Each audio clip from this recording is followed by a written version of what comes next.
together. Nice, small, compact audience tonight. Thanks for coming. It's our third start grind of the evening. We started back in October last year, and we're joined by the guys. Sorry, I can't see them. Joined by the guys from Duplays tonight. We've got Ravi and Brian. We're going to hear their story, hear about what they started. They actually started back in 2007. Most of us have started to only recently use it, so we're going to hear their story, hear what they're going to be doing in the future, and go from there. So if I can ask you all to put your hands together, welcome the guys to that. Guys, how you doing? Yeah, we're good. Thanks for inviting us. Are you on? I am on now. So I should get comfy. I don't know what to say. So yeah, thanks for coming.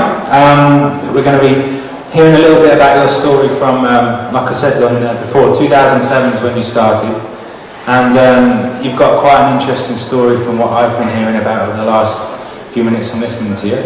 So let's just start with a bit of a background about yourselves. Obviously, come over to Dubai. So start with you, Ravi. Tell us about what made you come to Dubai, what you were doing before Duplays, and how it all became. Sure, thanks. Hi guys, thanks for joining us tonight on a night where I guess really there was an earthquake, so we'll blame part of it on traffic. But yeah, I moved here about 6 years ago. My background is I did engineering for 4 years. Realized I was a terrible engineer and quit working for Halliburton in Canada. And then I went back to do my MBA and realized I didn't really want to work in the conventional sort of post-MBA careers in banking and in consulting. And I didn't have the grades, quite frankly. And so when I graduated from the University of Toronto, I said, okay, I can either go work in something unrelated to those two industries in Toronto, or potentially move to an interesting city like Dubai and work in an up-and-coming industry in real estate. And so for me, sort of having finished my MBA and being interested in a lot of different parts of that program, I thought real estate would be a great thing to cut my teeth in. So I moved here in 2006, in the summer of 2006, not to work on the sales side of real estate, but to work on the lower paid feasibility consulting side of real estate. So I worked in advisory for about 2 years before starting up Duplays. So I worked a little bit in oil and gas, real estate, engineering, and then Duplays. What about you, Brian? Nice. I'm from New Jersey, from the US, and I've been in Dubai since 2008. I came here from actually the West Bank. I was working for a non-profit before that. And before that I played some basketball, pretty tall, you guys saw. And so it's been a great journey for me to get here, I think. From playing basketball, playing professionally in Europe, to working for a non-profit, and then knowing Ravi and the other co-founder, Derv, through a friend of a friend, and joining them in 2008. Cool, so a bit of a background about how you came to Dubai. So you're in real estate, you were going out having a few beers after work, and then this idea of Duplays came to you. So just tell us a little bit about where it all became kind of a start, really. Yeah, so again, 2006, I was living with one of my housemates, and every night of the week, he'd come back sweating. And on a Tuesday night, he's like, I'm like, Cameron, where do you go every Tuesday? And he's like, oh, I go play ultimate frisbee with my friends and former colleagues and classmates at American School of Dubai. And I remember when I first moved here, every night of the week, I wouldn't go play sport. I would go to a restaurant or to a place that serves other beverages, or I'd go to a movie and lead a very sedentary life. And so I thought that, okay, I'm not the only person that struggles with that, and I'm also not the only expat that moves here not knowing anyone. And so, like many businesses, it started just with my own sort of selfish need of wanting to play sports. Growing up a little bit in Saudi as an expat in my younger years, and then living in Montreal and playing pickup basketball at our local YMCA, moving to Toronto and playing as part of managerial sports there at the University of Toronto. I struggled to play sport and to meet other people and to meet like-minded people to play sport. And so that's sort of how the idea came about. So I met Derv, actually, the other co-founder that you mentioned, at a house party, and we both realized that we both struggled with the same thing, and why not try to start a website with the idea of connecting people to play sport. So that's initially how it started. I'm a little bit of a mutt. My father is from India and my mother is Canadian, and just by chance one of my cousins on my Indian side was in town from Bombay, and I talked to him about the idea of starting a website and being kind of equal parts online, equal parts offline. And he's like, Ravi, great idea. You guys focus on the on-ground execution here, and I'll help develop the website in Bangalore with a friend of his. And so that's kind of how it started. So I think in any sort of business, you have to have obviously the idea, the execution side of it, but also a little bit of luck to find the right people to sort of help you start.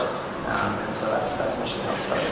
So you and Derv is your other partner. He was in India or he was over here? No, Derv's Canadian as well. Okay. And he was here looking for work. And yeah, stopped looking for work initially when we decided to start Duplays. The idea behind Duplays and our first night of sport actually was ultimate frisbee. So that was back in September of 2007. And so we said, okay, let's start with the Facebook group. Let's also, in parallel, get this website up and running and developed in India. And let's go organize a bunch of our friends and strangers to play ultimate frisbee at the Metropolitan Hotel. So that was the first night of sport, is us basically getting together and asking a few of our friends to show up so that we could get a game of ultimate frisbee going, and then from there it launched into different sports. So just to explain briefly the business model behind Duplays. So you bring people in a team, hire a venue, charge them and take a profit. Is that basically it? Pretty much. So it's pay per play. So for example, if you want to play basketball, obviously you move here, you don't have other basketball players initially that move here with you. You usually come for a job or with a spouse or partner. So you can go onto our site, you can search for all the different activities listed on our site, i.e. basketball, football, netball, badminton, cricket. You can sign up as an individual for the sport that listed there. And let's say a 10-week netball season or a 10-week beach volleyball season would cost 500 dirhams approximately for those 10 weeks. So 50 dirhams per night to play. And then we make a margin on that. And we do that a lot of times over across lots of different sports. So I think the idea and the power, I guess, of a website and a network is you're able to connect with like-minded people and get back into playing the things you love, in our case, team sports. So that's how it started. So 2007, you say in September, you had your first game of ultimate frisbee. Yeah. And then after the game, did you go away, sit down and have a discussion about, let's look at maybe doing this as a business? I think, I mean, everyone says, did you think it would grow as quickly as it did? You have to have naivety, I think, in sort of large spades. And so we were encouraged that of the 20 people that showed up, maybe 16 were people that we asked to come and maybe 4 randoms. But from that it just grew. And I think the cool thing about sport is word of mouth. And so a lot of people would tell their friends that, hey, we had a great evening on a Tuesday at the Metropolitan Hotel under the lights of Business Bay. Let's do it again the following week. And so it spread quite quickly, based, I think, purely on the fact that we stumbled across something that people were waiting for. And although we're not the inventors of intramural sport, or there's been tons of successful other team sport leagues here, obviously DSL, which is the Dubai Softball League, has been running for the last 20 years. There's tons of pickup leagues. I think what we did was we were just able to formalize it a bit better and actually declare our website with the purpose of connecting people to play. And so we were fortunate to sort of grow from that. And over to you, Brian. So when you said you came over in 2008, Yeah. How did you get in touch with these guys, and did you just go on and search for sport and join the team, or how did you guys come Through a friend together? of a friend, I knew they were starting a company, and they had started, and I joined them early on in that first year. Yeah. So you came over to work for the company Yeah, I came over here to join Duplays as a startup. and play basketball? No, I was done playing basketball. Yeah. Okay, and so let's just talk about the brand then. So we met the guys from Dubizzle a couple of months ago, and they've obviously gone for a Dubai-based brand. Duplays is in a similar kind of bracket. How did you come up with the name and the logo and the branding? And did you do it in-house, or was it outsourced? Yeah, no, it was just us trying to come up with a fun, funky name, a little bit like Dubizzle and the Beach and some of the other businesses out there. That was memorable. We're proud to have sort of lived in Dubai, and we wanted to pay a little bit of homage to the fact that this is where we decided to move and leave our families and our friends back in our home country. And so definitely the Do part of it was key. And initially, Duplays stood for Dubai Plays. I think also part of our strategy with the name was to definitely have the name suggest what we do as a business, and that is play. Again, luck plays a big part of any business. And fast forward about maybe 6 months to a year, when we were thinking of, okay, let's try to replicate and start up touch rugby leagues, netball leagues, or football leagues in Abu Dhabi. And that doesn't really serve well if you're now moving to Abu Dhabi. And so we realized Duplays also could stand for Do You Play Sports, as a sort of pseudo acronym or part acronym. And that's what it now currently stands for officially. So yeah, it was definitely started with the inspiration of Dubai being home, but I think it's a name now that can sort of reach not just the UAE, but other markets with the play being a key part of our brand and the name. And did the brand start off as it is now, or has it changed over the years? No, it's changed. So I still miss our old brand. It was kind of like a guy with the Y was like this, and that was part of it. And then Brian challenged us to have more of a logo and not have the logo be part of an actual text. And so we actually had a design company based here give us a few options, and then we chose the one that's currently the one we have. I think the head is a little smaller or bigger? It's a little smaller. A little smaller, and the kind of the feet and arms are a little further spaced. So we had a little bit of a tweak in the last year or so, but since probably middle to late 2008, it's been the same logo since. So let's just go back to when you were looking at starting the company, because a lot of people, what they do is they get this idea in their mind and they think, I'm now working in a full-time job, but I think this is going to be a fantastic business. At what point did you leave your job and decide, right, this is it? And also, did you have any funding to do that, or was it self-funded? Yeah, good point. So I think that's probably that's the biggest challenge is when do you kind of make a clear break from what you're doing in terms of working for someone to really give it a fair shake. And it goes back to when I met Derv. He had moved over here from Canada. He used to work for J&J for 6 years in sales. And although he was looking for work, when we met fortuitously, he decided, and I decided that he wouldn't look any further for work, and he would start Duplays full-time, and I would continue working for the real estate advisory company that I was employed at part-time until we knew that it was not just a going concern, but we had enough money to sort of see it through. And so the good thing about sport, and I guess the lucky thing about our business, was that he could do a lot of the grunt work and a lot of the business development stuff during the day, reaching out to facilities, obviously working with our programmers in India, and then in the evenings, once I finished my real job, I could run over to the field and help admin and manage the different sports. So initially we split it that I was in charge of Ultimate Frisbee and that organization and communication online and offline, and he was in charge of football, and then we expanded into basketball, into beach volleyball, and so we split it that way. But it was not terrifying to leave the real world, but definitely I think if you start by yourself and you don't necessarily have proof of concept yet, or you're not generating revenue, that can be very risky. I think also the good thing about our business and just the necessity was we didn't come from a lot of money, we didn't have a huge amount of investment to start, and so we had to actually come up with a concept if we wanted to be entrepreneurs and we wanted to build a business that had limited upfront investment and we could monetize from day one. So although we're kind of an equal parts website technology company, equal parts offline events company, it's definitely going to be the less sexy offline events company that allowed us to start, because that first night of Ultimate, maybe not the first night, but the second week of Ultimate Frisbee, we were going around Manhattan asking everyone to chip in 10 dirhams so we could cover the cost of our fields and maybe pay for some Facebook ads. So. And what about in terms of investment? Because one of the things that people worry about is I've got an idea and I want to go and break out in the field, but I need investment. And unless I get investment, I can't make it work. Did you get investment in the early days? No, so it was, again, sort of our collective savings, us not taking a salary and putting a limited amount of money we had back into the business. It was having great friends here that we were able to crash on their couch, and credit cards. And so it was a constant juggle of just basically managing your cash flow and spending money on the parts of the business that we thought would have the impact, and just trying to save as much as possible for that. So. And did you get investment at the very beginning? No, we got investment about 2.5 years in. So, proof of concept for about, I would say, 1.5 years, 2 years in.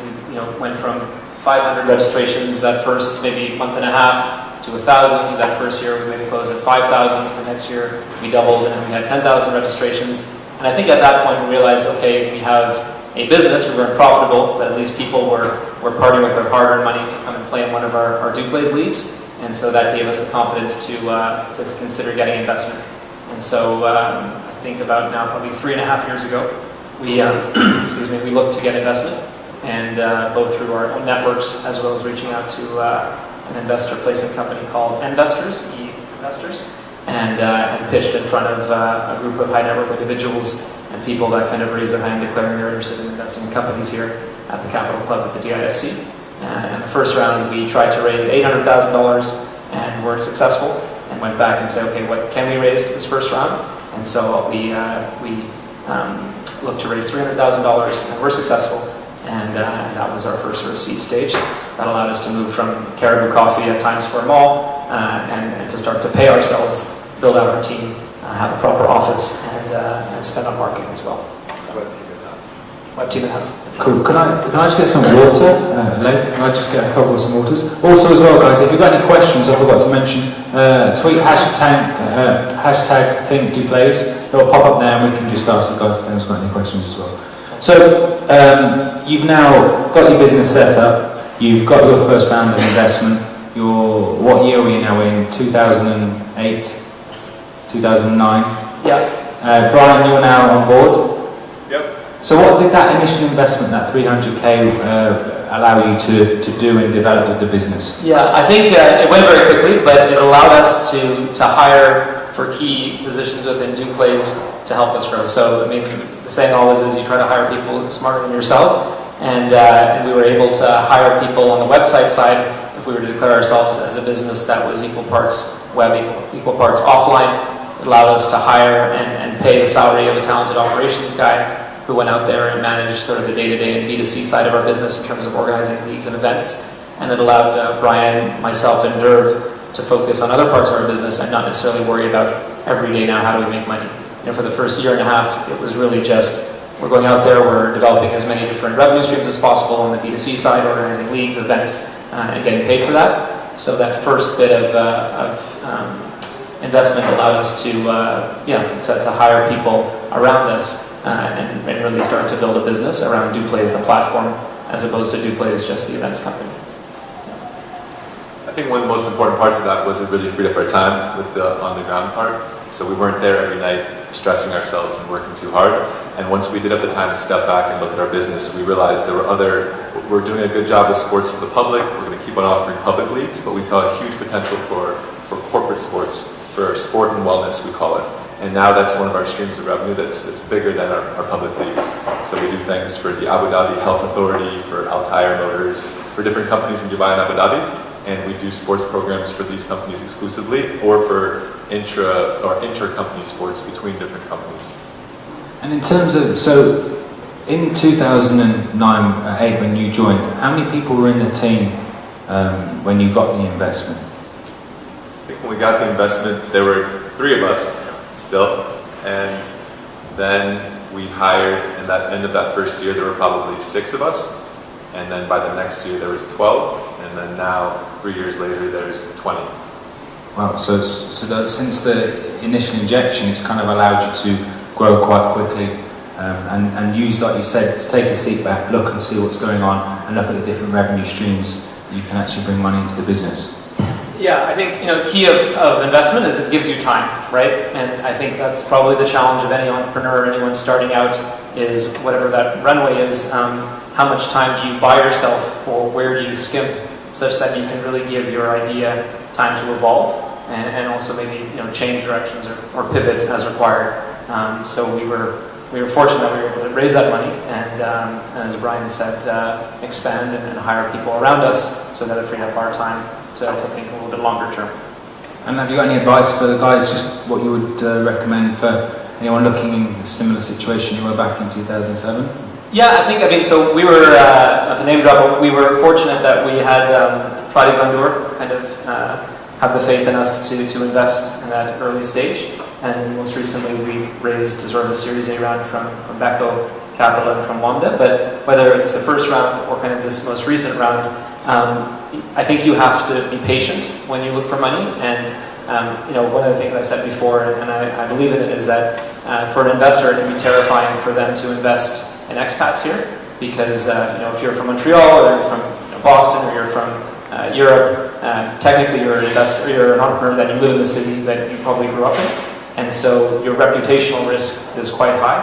Whereas if you raise money here as an expat, and rightly so, you're not looking to burn through that money, but things can just go badly and never go as planned.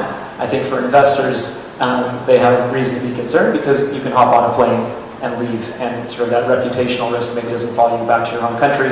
You kind of brush yourself off and restart. So raising money here is very difficult. It's not impossible, obviously, and I think that's why we're all here. And one of the lessons that I've taken is never take no for an answer. So initially we took no and didn't raise our initial $800,000 target. We revised down, and then this last round, we raised a little bit more than that. But I think the key is just to have enough of your own investment, or enough contacts, or enough bandwidth to give your idea enough chance to succeed by itself. And then that hopefully will interest investors, and they'll see that there's some legs to your idea, and then be more confident in putting their money with you. So I don't know that. I would say succinctly, bootstrap as long as possible, prove your concept, show real revenue, and then an investor will be interested in what you have. One of the questions just came in. It says, how do you manage to balance between the product development and organising events at the same time as being co-founders? So what's kind of an average diary look like for you guys? Thankfully now, I think one of the lessons we learned early on was to hire people who are better than us in certain key areas, and so we have an amazing operations team who do a great job, and we can step in and help them or give them advice, but they basically run the public sports leagues, and we participate in them, we audit them, we're involved, but we are not day-to-day worrying about the details of that. We're worrying about growth of new markets, we're worrying about our website products that we're developing, we're worrying about getting new people onto our platform, we open our platform up to other people who organize sport. And also Derv, we haven't really mentioned, his main focus has been doing large-scale events for brands and sponsors. So we did the Snickers World's Longest Football Match, we did the Duke basketball event, we've done a lot of big-scale events that kind of fit naturally with our website platform, the technology we have, and our user base who are interested in sport. And what about, so if you got a couple of stats for us as well, just so go over, like you said about you had 500 people join the site, and then went up to 1,000, and then can you give us some stats on how it's actually grown over the years? Yeah, so it literally has almost doubled every year. So we now have over 40,000 registered members on our site. That doesn't mean that every week 40,000 people play. To register on our site is free. And if you actually want to join one of our leagues, pay for that. But we've had a good sort of correlation between people registering for free and the amount of people that are paying. And we've also grown in terms of revenue every year. And as Brian mentioned, we're scrappy. We're looking for other revenue sources that naturally fall within sport, but might not be what we perceived 4 or 5 years ago, which is people just wanting to pick up ultimate frisbee, or social beach volleyball, veracity, or women's netball. And so, sport is kind of our declared, competency, but we're really trying to leverage our website to go into other streams as well, and basically to manage corporate wellness programs through our site for the Sahas of the world and the Alzheimer's and the First Gulf Banks, and create sports programs for big companies here to get their employees active. And just as a couple more questions that have come in, it says the raising money in the UAE is difficult. Obviously, you said that you were lucky with Fadi. Connections help, but and you say bootstrap's the best solution. But how do you get out there and get the people to look at your business and invest? I think it depends on your business, right? So we have a very public-facing business where every night of the week we're organizing sports for young working professionals, and then people discover us that way. And so for us, we both actively went out and solicited investment and sort of put up our hand and say, we're looking to raise money and we think we're fundable. But we also had people approach us saying, hey, have you ever thought of franchising, or have you thought of opening up your platform and allowing us to invest? So it goes both ways. I think it depends on the business as well, right? So for a lot of other businesses that maybe are more private or not as publicly known or as facing as Duplays, it requires you to get out there and find people that have declared their interest in investing in companies. So it's going to these sorts of events and networking. It's going to Dubai Tech Nights and networking. It's going to some of the things that the government puts on, both for expats as well as for locals, in terms of supporting SME. It's going to banks and saying, what are your programs now for SMEs? I think 3 or 4 years ago, we went to a few of the banks and they turned us away saying, you don't have 3 years of audited financials, and you're in a bit of a segment where we're not that confident in investing because you're more of an asset-light business. You don't have anything that we can actually securitize or put against collateral. So it's just going out there, and if you believe in your business and you believe that it can succeed if it has capital, it's finding those people. And I think the good thing about the Middle East is it is an affluent place, and there are investors out there looking not just to invest in stocks or bonds or real estate, but other cool ideas. And I think the good thing about Duplays also is it's a very understandable idea. People get what we were trying to do and what we are trying to do currently. And so I think that helped us raise money because anytime you raise money, whether it's through Mr. Gondor or anyone else, people have to get what you do, and it has to resonate with what they have a passion for. And so I think sport, technology, and doing something for the community resonated with Fadi, and that's part of the reason why he had confidence to invest in us.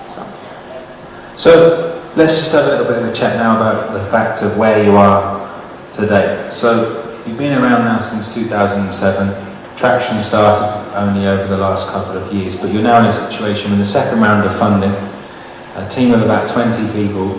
What's the plans now moving forward? Are you looking to break into different regions? Are you looking to break into different sport categories? Just give us a little bit of an overview of what the future plans are. I think one key part of it that Ravi mentioned is investing in our website and our technology, making sure in-house we have one of the best sports platforms in the world. That's one of the things that I think investors are really excited about, some of our future plans. A couple of the products that we've just released and a couple more that we're going to be releasing later this year. So one of the key ones is opening up our website as a sport platform. Until about February, it was only for the sport leagues that we organized. So our back-end system allowed us to be very efficient and to organize sport with a small team of people. And we're now opening that up to anyone who's passionate about organizing sport. They can use our platform and they can use the same tools, take payment online, contact their members, basically manage their league without worrying about whether it's sport or whatever it's badminton or tennis or swimming, and not worry about the website or the technology side, and just worry about the on-the-ground experience. And then the other side is certainly our expansion strategy to go to new cities. Yes, just talk us a little bit about that, because I want to ask you some questions about the brand of that. Yeah, so besides obviously website side of it, it's trying to replicate this model, right? So universally, I think in any big city or in any community, people as they get older, struggle to play sport, struggle to find facilities, and struggle to find other people to connect with.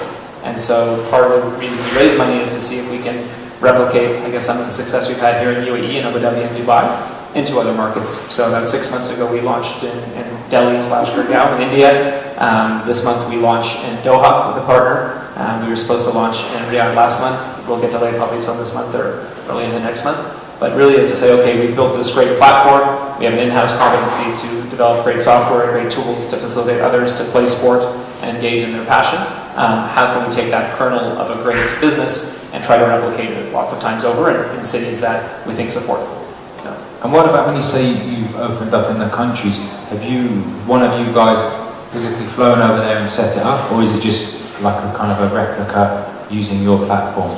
Yeah, so we've been to all the countries that we are planning to set up in, but like anything, you can have the greatest idea, and I think, Duplays is not a Facebook, it's not a Google, it's not just this online platform, it's equal parts online and offline. So we have a great platform, but at the end of the day, you have to have people on the ground using it, and whether that's someone from the Duplays side, or as Brian mentioned, our big idea now is to have other providers in these cities see the value of Duplays and host their own activities on our site.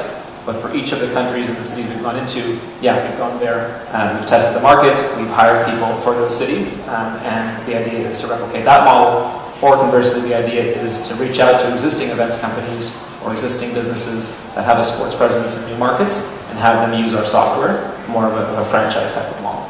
And it'll still be Duplays, so it will be the Do You Play Sports?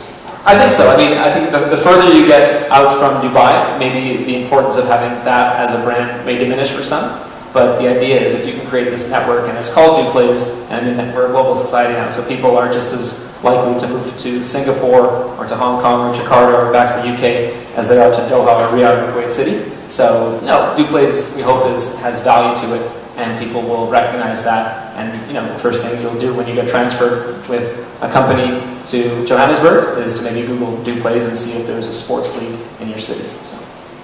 So there's a couple of questions that came about the mobile. So we briefly discussed before the event about the mobile platform.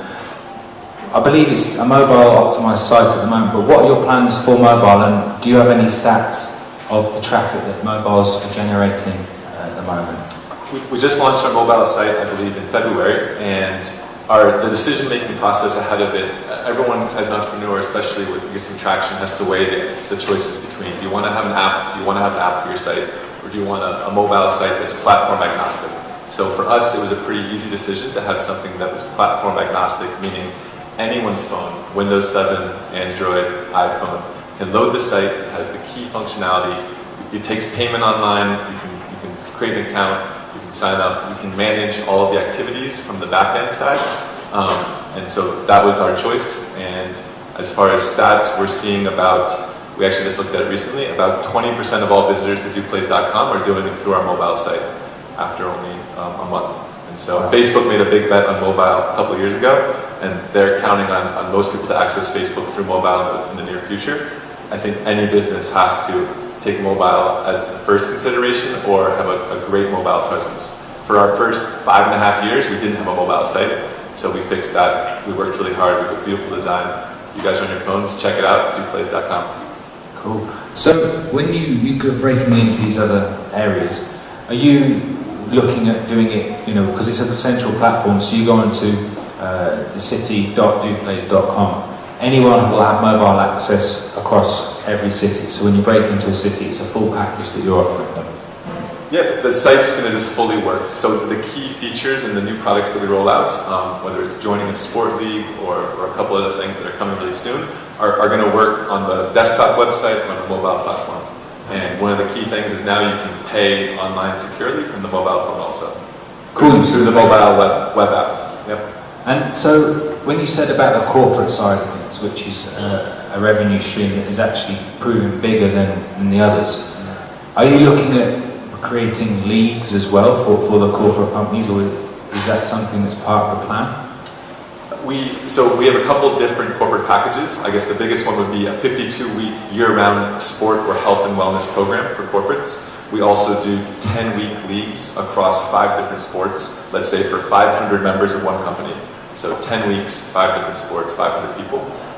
And we also do things where we'll have a internet IT sector corporate league for football. So we'll try to get different IT companies involved with football or different other companies involved. So this is, I don't know, you'll let us know, but how does profit sharing between the partners and moreover the investors come into and how does the profit sharing between the partners and moreover with investors come in and does your profit share reduce? So I suppose that's more of a when how you're diluting your shares and splits and that kind of thing. Yeah, I mean, of course, so, starting off with a co-founder, you're naturally are splitting whatever you think is in the future, and then, bringing on some great partners as well. You're obviously diluting. We've gone through 2 rounds of fundraising, so we're obviously diluting there. But I think Duplays has been a company where we always think that we'd rather have a smaller piece of some larger idea or some larger pie than control everything 100%. And it's just more fun, quite frankly. I think, one of the things about entrepreneurship is can be quite a lonely endeavor if you're doing everything by yourself. And we don't want to be a mom and pop shop. We don't want to be a company of one. And so very early on, it has to obviously work with the other partners and the other founders to want to dilute. But it's a lot more fun. And the idea of bouncing ideas off each other, of challenging each other every day is rewarding besides just the financial part of it. So yes, we've diluted. We'll probably dilute some more. But the idea is to grow into a bigger company and a better company, and you can only do that with talented people and money. So. And there was a question that popped up earlier, and I overlooked. It's about trade licenses, and something I wanted to ask is, where did you set up? There's all these different zones and licenses and options, but where did you choose, and why did you choose where you've gone? Yeah, so we have both. So that's a challenge, right? We have a website. We actually have multiple companies. We have a BVI company that holds everything now. Because for our investors and also to raise more money in the future, investors are more comfortable investing in a BVI type of structure. But we also have onshore license, and we also have a free zone license within JLT, where our head office is. So in NOW as well, we have an LLC. So we have multiple licenses just to make sure we tick all the boxes, because we organize sports offline for the community, but we also have an in-house web development team, and we hold that within JLT, which is in turn held within the BVI. So.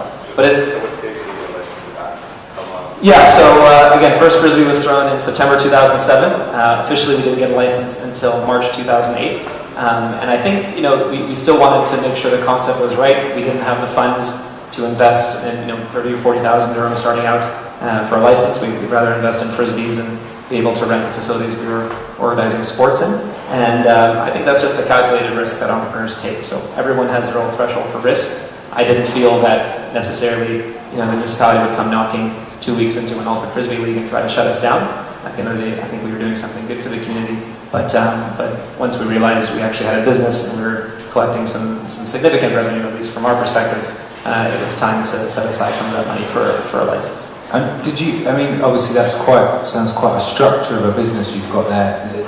Did you got the advice from the people invested in you with that, or was that someone within the company that said, oh, I know all about this? No one in the company knew anything about it, so I didn't know anything. So, I think also one of the things that we are most grateful for is we've had some great friends that have had businesses here.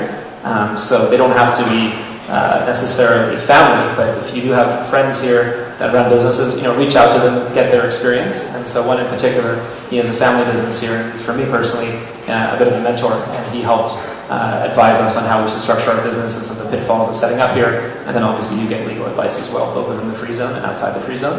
And then when we got investors, that was an entire new round of advice and legal advice as well, because we're dealing with now other people's money.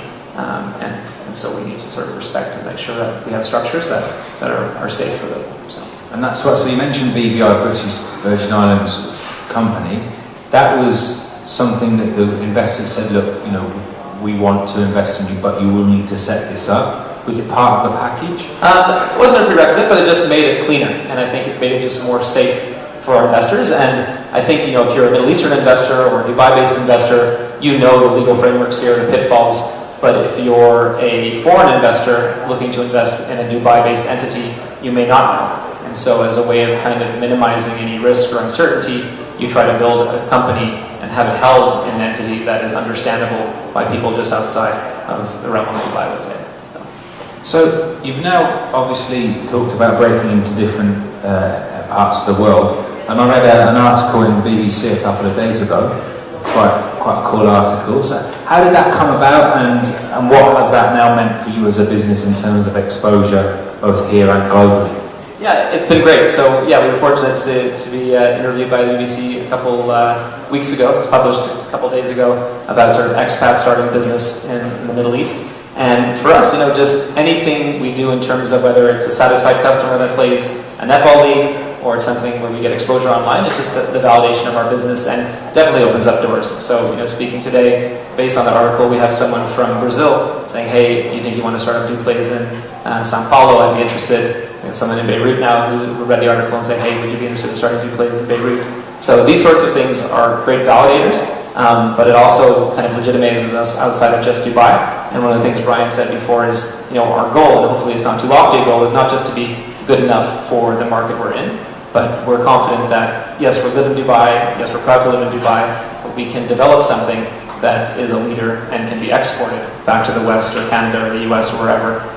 And so for us, having the BBC feature us is quite a big deal because they do their due diligence, and I guess they were convinced that we were a worthy company to be featured. So. And I think, I was looking on the website as well, and I've seen you've got a couple of big partners like Adidas and Volkswagen cars and things. So how does that come about? Do you approach them or do they find you? No, we approach them. So I think one lesson that I could give to anyone is definitely, the cool thing about Dubai is you have access to almost every decision maker if you don't take no for an answer. And so for us, we thought, okay, we have this website, we have this events company, we can't afford banners on Sheikh Zayed and compete with the likes of Samsung or now my favorite Tim Hortons. So what's the second best thing is to try to approach a car company, show them that we have a great demographic of people that could potentially buy your cars. We're kind of a funky sports company, it's not offensive. Can you sponsor us? And in turn, then we wrap our cars and drive around Sheikh Zayed, and people discover us that way. So I think, that's unique to this market, that everyone is willing to help other people, and definitely as a starter, although we're 5 years in, as maybe an SME, you should definitely try to punch way above your weight, and hopefully someone will listen to you. So, it's great that we had 7 Days on board for a while, great that we have Adidas on board, obviously we have a partnership with Volkswagen, so it's really, really important as you're starting your business. Jamara Restaurants, thank you, they just signed with us. So it's great to try to partner with people here that are bigger than you, that help pull you up, and then also remember that then people will start to ask you, maybe who were in your position 2 or 3 years ago, and to give them the time of day as well to pull them up and the advice that you can. But yeah, we have some great partners, and that's definitely helped, again, legitimize Duplays here. So. And what about the competitors? Obviously, with a business model like this, and you say you're looking to become a central platform, have you got many competitors, and what is unique about your platform to the other guys?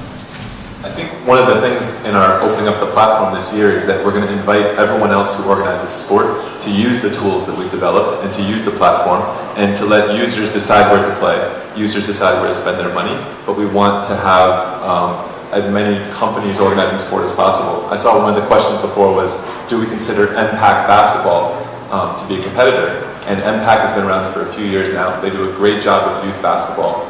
They also do some adult leagues that compete against our adult leagues, or leagues for adults. And they do compete against us, but we love to host their basketball content for youth. We love to host their other leagues. And we just like to have more people come to our site and engage in sport. We want more people in the UAE and every city we're in to play sports. I think as well, something out here, sports, because in a couple of months we're going to be in 45-degree heats and things like that.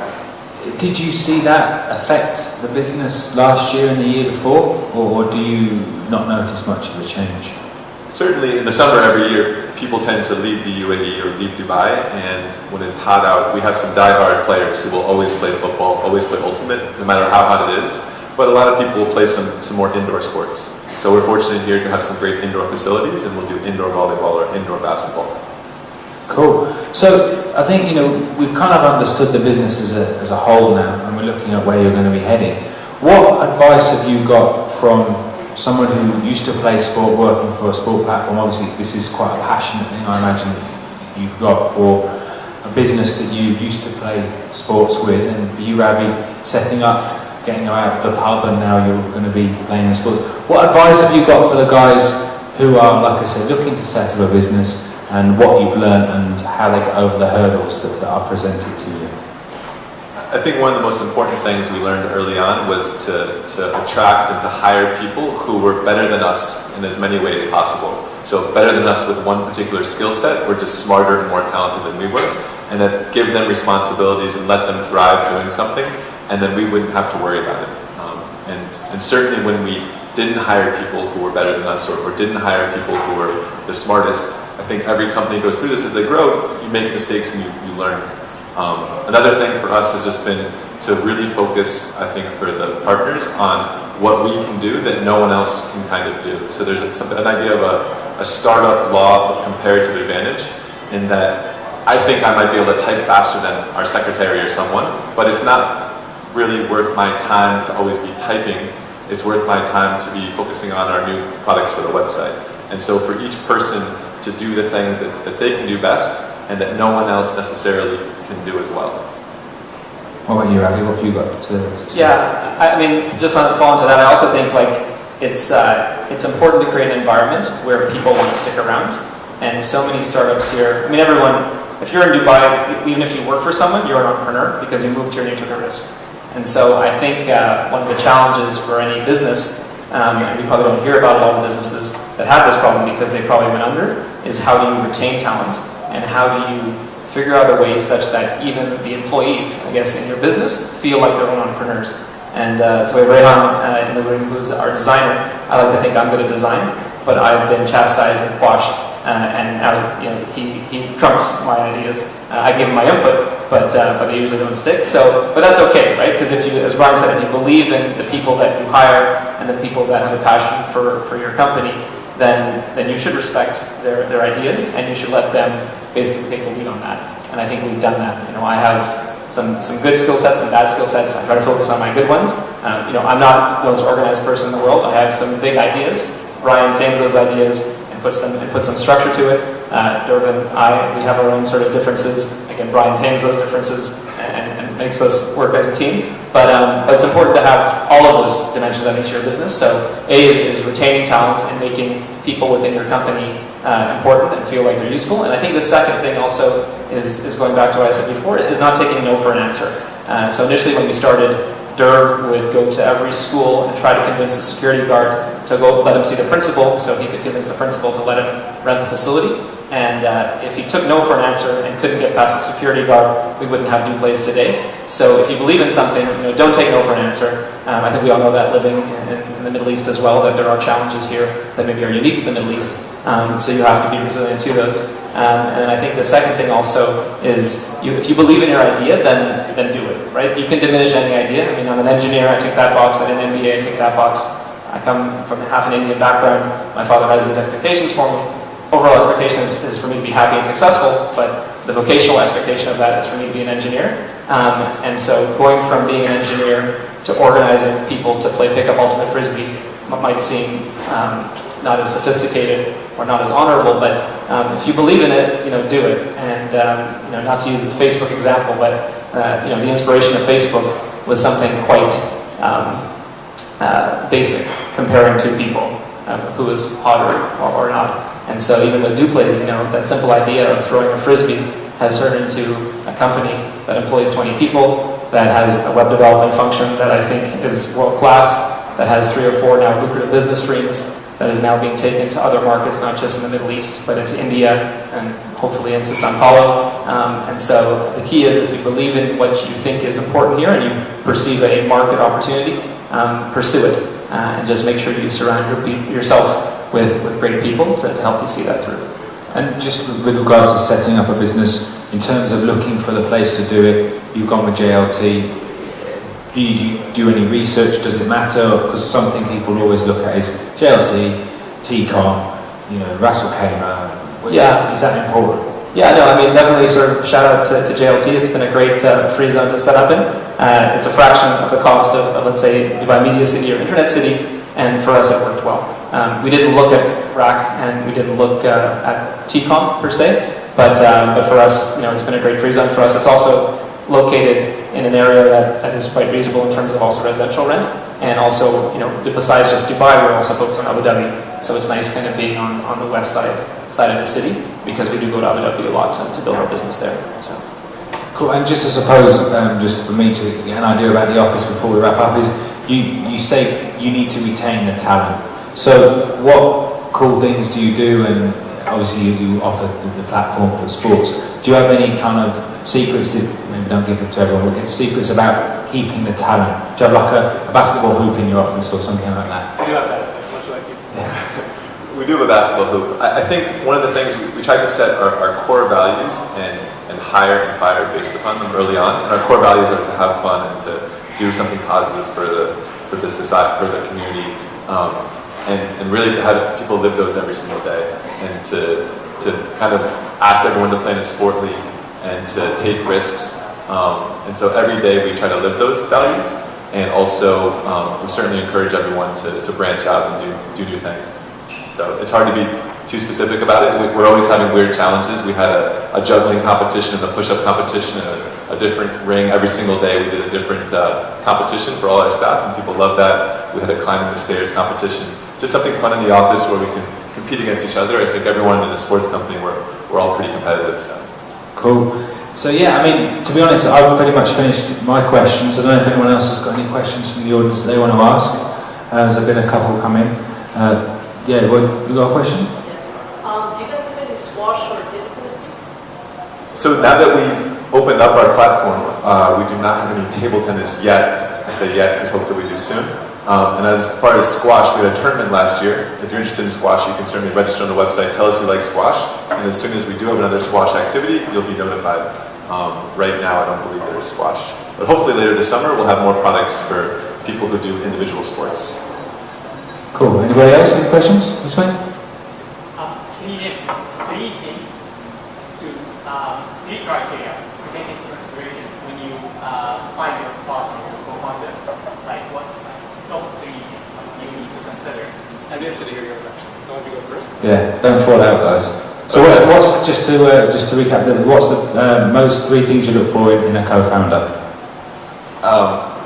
Right off the top of my head, I would say someone who complements you really well, and someone you get along with and are willing to spend really fun times with, but also tough times with, because it's not always that easy. So complementing you, they should have skill sets that you don't have, so your weakness is their strength hopefully, and vice versa, and also someone you can work hard with and then have fun with after work. Yeah, I would say, so someone that you respect, obviously, and kind of similar to Brian's point that you believe adds value and compliments you. And, also I think someone that can take criticism, but also can give criticism and be open to that. I was fortunate to meet Brian through a friend of a friend, but he was, I would argue, my friend soon after that. We met at a house party, and I became his friend, and then we started Duplays. But I think it's just very, very important to have maybe a little bit of a teething time where you can get a sense of that person. Because as Brian said, you spend so much time with your co-founders and your partners, and if you don't respect them and they don't respect you, it's doomed to fail. And you should also have the ability to change, right? So maybe unlike relationship with respect to business, you should be open to change and open to criticism, and we're all in this together, and so I would say that. Any more questions? Whoa, okay. Let me just bring the microphone over. Is it okay with the speakers? You can. Okay, shout out. What, from your opinion, are the top 3 sports from your statistics in the UAE? Like, what do people, like, all types of people, expats, local people, all that? What do you see in the market? Like, top 3 sports? Are you a competitor? No. Yeah, it's soccer. No, I said, are you a competitor to Duplays? It was a joke. So. Certainly football is number 1, and the most people play football as a kid here and also want to play as an adult. Our football leagues, last check in Dubai, had over 120 teams across, I think, 5 or 6 different nights, not counting the private company leagues. I think those were public leagues. 11 aside? No, 7-a-side and 5-a-side. So 7-a-side outdoor, 5-a-side indoor. Then closely behind that, not closely behind that, football is far number 1. Number 2 and number 3 are probably pretty close. It would be basketball and I would say volleyball, whether beach volleyball or indoor volleyball. But also there's a huge community that's playing touch rugby and netball. And cricket's a sport that's huge here. We have not succeeded tremendously to date, but now we have a growing cricket league and it's getting much better. So certainly in the general population, a lot of people want to play cricket, but can they afford to play or pay to play? Do they want to play in a dirt lot or a really nice grass field? How does the business work for us? We're still trying to figure that out. Cool. And there was another question. Your revenue is cash from each item. So you make your revenue through the profit from each event, cash from each player. Is that correct? Or do you have other revenue streams? Yes, so in the public leagues, you could play football and you'd pay us to play football in the league. Either you'd pay as a team or you'd pay as an individual. If you worked for a company, your company might pay for you to play sports with your company. If you worked for a big brand like Gillette might pay us to do a sports event. So there's 3 different streams of revenue, and there'll be a couple more as we work more as a platform for sports. And the tools that we offer, we'll take a small share or charge a small fee for people to use these tools and make their lives really simple as sport entrepreneurs. Cool. Oh, another one? I have a question with reference to price point. To the 3 segments of customers that you have. I believe when you started, it was more of an individual subscription model who was paying a fee, graduated to the 3 levels that you have currently. How would you define the price point for the 3 levels? Presuming that there is no competitor within this segment as of now. So what was the thought here? So what's the defining point for the price points considering there's no competitor in the market? Yeah, so there are competitors, but I mean, initially the proxy was how do you spend your evenings, right? So we're not just competing against MPAC or other football leagues. We're also competing on how do we provide something in the evening that someone wants to do. So we're competing with movie theaters, we're competing with shisha cafes, we're competing with going to Simon's Pub.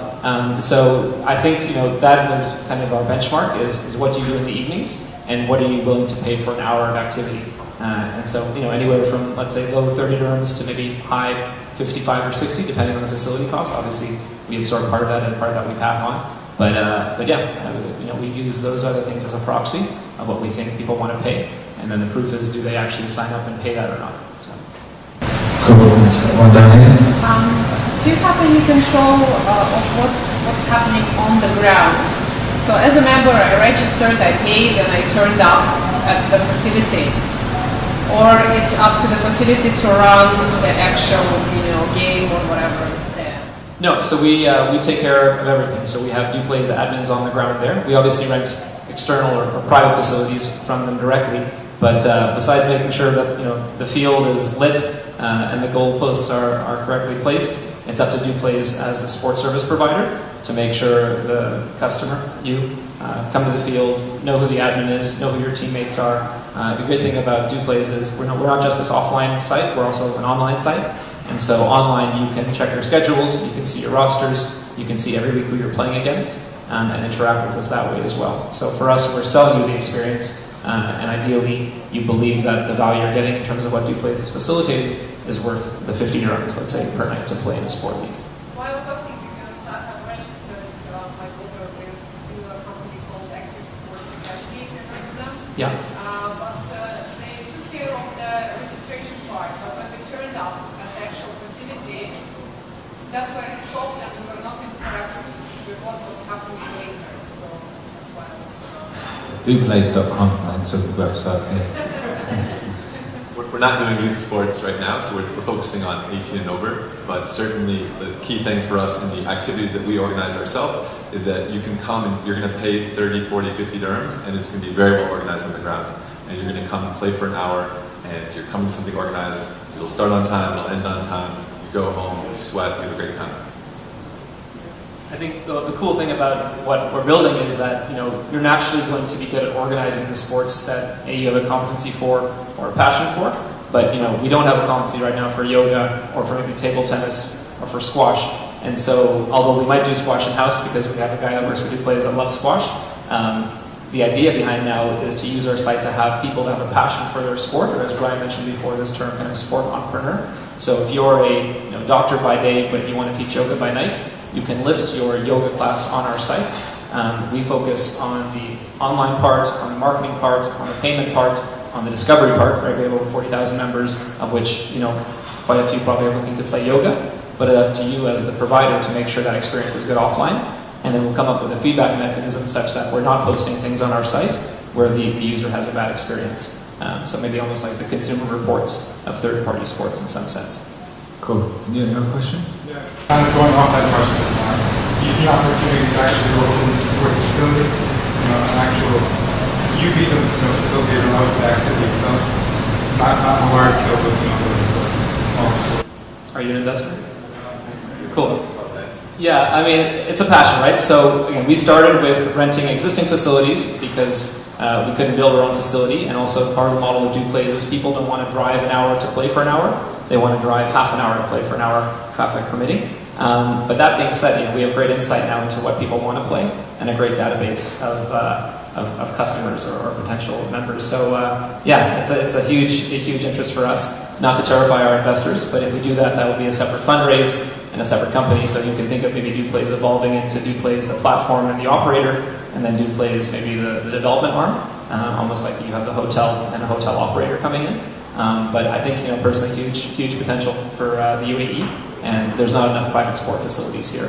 So the one challenge is how do you solve the land equation, and how do you convince someone to part with their land for a reasonable price when potentially they could build a tower on it, which is a challenge. So. One day a stadium, maybe. Pardon me? One day a stadium, maybe we'll have a Duplays stadium. Yeah, not out of the realm of the possible. Cool. Is there any more questions? There's one more here. A brilliant idea that you guys are working on. Ideas rule the world. How do you, in the initial phase, how do you protect your ideas so that nobody else steals them? Yeah, so we'll have different answers. I think it's maybe interesting also to hear Brian's answer. I think it's one of those things sometimes where you are below the radar until you are above the radar and then discoverable. And it goes back to people just not really believing that it would work, and that we would give up our lucrative jobs and the potential for a lucrative job to throw a frisbee or to whip someone with a dodgeball or to swing a bat. But yeah, we still have naysayers that quite can't figure out how do we make money and is it worth it. But I think going to your point, yeah, it's easy to have an idea. The hard part is the execution side and just being relentless and making sure every day you're building towards something. But you know, everyone has a competitor, and our strategy now is not to sort of perceive impact or perceive the other company that maybe organizes sports as our competitor, but how are we part of the ecosystem and how do we engage with them such that we all benefit. And I really don't believe that it's sort of a zero-sum game where you either play in their league or our league. You can play in multiple leagues, and I think we're just scratching the surface in terms of people wanting to play sport, and their challenge still is discovery. I met someone today in the morning at the DIFC who's been here for 7 years, and she hadn't heard of Duplays. So for me, that's an opportunity. So. And you, Bo, what's your I would just say that the sweat and hard work it takes to get started will determine whether you succeed or someone else succeeds. And I think that hard work can be really daunting to a lot of people, or people will underestimate how hard it is to do it. So a lot of people will try things, but you have to have the fortitude to stick with it. Cool. Well, I think, to be honest, people can ask questions all night. But if we keep the hashtag open, if you guys can just keep an eye on it after the event and reply to any questions that might come your way. Yeah, thanks guys. It's been a great insight to hearing about what Duplays is about. And I wish you all the best. And yeah, good luck with it all. Thank you. Thanks guys. If we could put a round of applause for these guys. Thank you.